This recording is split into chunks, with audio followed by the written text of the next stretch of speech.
जय जय श्री महाकाल। स्वागत है हमारे YouTube चैनल में। तो चैनल को सब्सक्राइब कर लीजिए। आज हम आप सभी को रोग मुक्ति के लिए एक ऐसी शक्तिशाली प्रयोग बताने के लिए आए हैं कि जिसकी आप कल्पना भी नहीं कर सकते हैं। तो ये रोग मुक्ति के लिए कोई भी किसी भी प्रकार के रोग हैं या बार बार आपके घर में सभी व्यक्ति बार बार से परेशान हो जाते हैं, सभी कोई ना कोई व्यक्ति, कोई एक व्यक्ति ठीक होता है तो दूसरा व्यक्ति बीमार पड़ जाता है। तो इस स्थिति में व्यक्ति के घर में रोग व्याप्त हो चुके हैं, तो उस स्थिति में इसका प्रयोग कर सकते हैं। ऐसी स्थिति में आप इसका प्रयोग कर सकते हैं। चाहे वो आवश्यक नहीं है कि जिसके घर में रोग व्याप्त हो वे ही कर सकते हैं। जिसके घर में कोई भी व्यक्ति बीमार हो तो उसके लिए आप यह प्रयोग कर सकते हैं। तो जो लोग इच्छुक हैं तो वो लोग कर सकते हैं।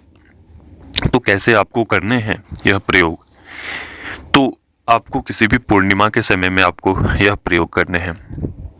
करना क्या है, आपको एक बाजूट लेनी है। बाजूट के ऊपर एक लाल वस्त्र बिछाने हैं। लाल वस्त्र बिछाने के पश्चात उसके ऊपर अक्षत लेने हैं। उसके ऊपर अक्षत स्थापित करने हैं। उसके ऊपर एक लोटा जल, स्वच्छ जल, साफ जल आप उसके ऊपर स्थापित कर सकते हैं।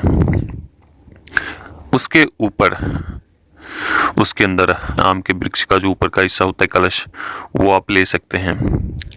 अगर ऐसा संभव ना हो तो आप आंवले के जो पत्ते होते हैं उसका आप प्रयोग कर सकते हैं, उस कलश में दे सकते हैं। या आप अशोक का पेड़ जानते हैं तो उसके पत्ते भी, उसके मुख के जो पत्ते होते हैं ऊपर वाले, उसका भी आप प्रयोग कर सकते हैं कलश के रूप में, इस प्रयोग में। ठीक है, पूजा के रूप में नहीं बल्कि हमारे द्वारा जो बताए गए हैं उस प्रयोग में आप इसका प्रयोग कर सकते हैं। ठीक है, तो अगर आपको आम के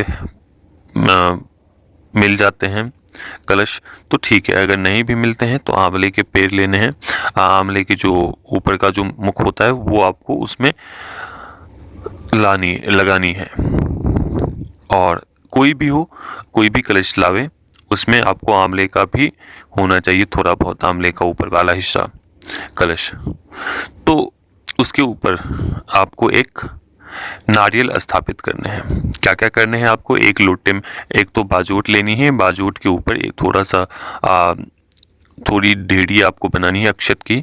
अक्षत डालने के बाद से भरा हुआ जल, एक लोटा पीतल का, तांबे का लोटे हो तो उसके ऊपर, उसमें पानी डालकर स्थापित करें उस अक्षत के ऊपर। और कलश आपको आम के लेने हैं। आम संभव ना हो तो अशोक के वृक्ष का जो ऊपर वाला पल्लव होता है, पल्लू, वो आपको लेने हैं, पल्लव। तो ये करने हैं। उसके पश्चात आपको, अगर आपको आंवले का कहीं भी मिल जाते हैं पत्ते तो वो भी उस लोटे के अंदर डालिए और उसके ऊपर एक नारियल स्थापित करिए, जो जल वाला नारियल हो, जिसमें का बड़े साइज का, थोड़े नारियल बड़े साइज का जिसमें अधिक पानी भरा गया हो, ऐसे नारियल की लेने हैं आपको, बड़े साइज की। और उस लोटे के ऊपर रख देने हैं। आपको एक आसन लेने हैं, गुरु मंत्र गणेश का ध्यान करना है। और यह किस लिए प्रयोग कर रहे हैं वो आपको थोड़ा सा जल लेने हैं अपने हथेली के ऊपर। कुछ आपको दक्षिणा लेनी है, कुछ पैसे आपको लेने हैं, 1, 2, 5 या जितने आपकी इच्छा हो उतने आप ले सकते हैं। हाथों में थोड़े से चावल, थोड़े से पुष्प लेने हैं। और फिर आपको किस लिए यह प्रयोग कर रहे हैं?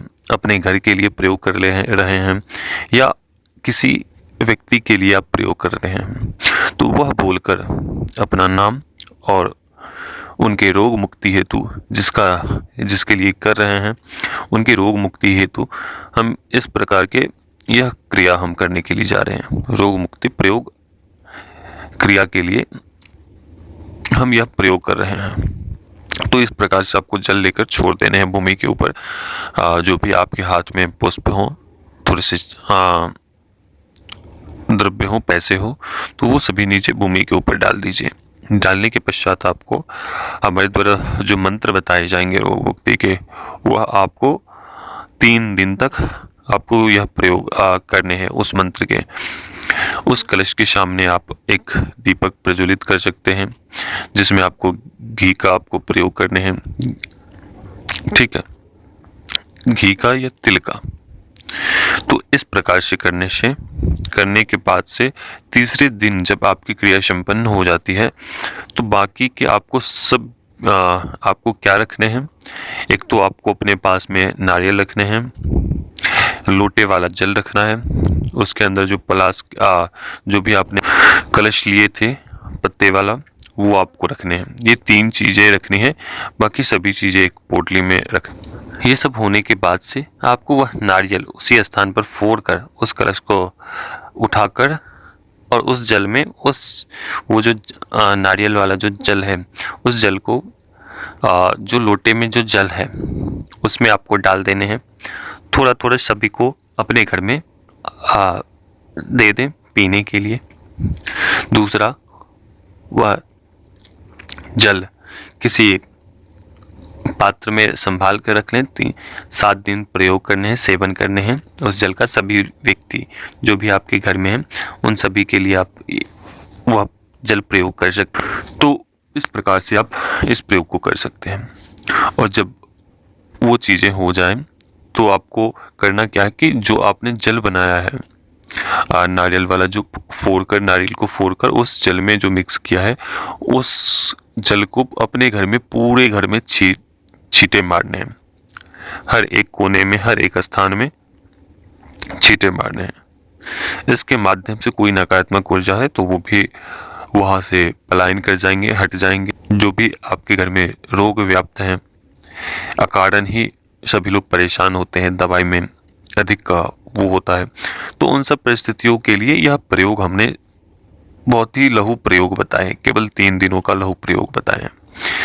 तो इस प्रकार से करिए और माँ महाकाली की कृपा रही तो वह व्यक्ति जल्द ही स्वस्थ हो जाएगा।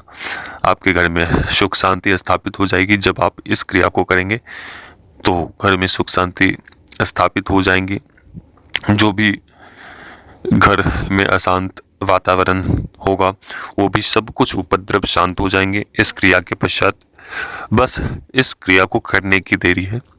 तो जो लोग करना चाहता है वह हमारे द्वारा मंत्र लेकर, लेकिन ये मंत्र पेड मंत्र हैं, ठीक है। इसके आप शुल्क देकर आप इस मंत्र को प्राप्त कर सकते हैं। केवल यह 3 दिनों की प्रयोग है, क्रिया है और बहुत ही आसान क्रिया है। अगर जिसके गुरु भी नहीं है वो भी यह क्रिया कर सकता है, ठीक है। ऐसा आवश्यक नहीं है कि जो दीक्षित है वे ही कर सकता है इस प्रयोग को, ठीक है। तो यह कोई भी व्यक्ति कर सकता है। तो जिन लोगों ने अभी तक सब्सक्राइब नहीं किया है तो सभी से आग्रह करते हैं कि 11,000 सब्सक्राइबर होने में आप लोग सहायक बने। तो आशा करते हैं कि सभी लोग कर लेंगे और जिन लोगों ने किया है उनका बहुत बहुत धन्यवाद। तो अनुमति दीजिए। जय श्री महाकाल, जय महाकाली, जय भैरव।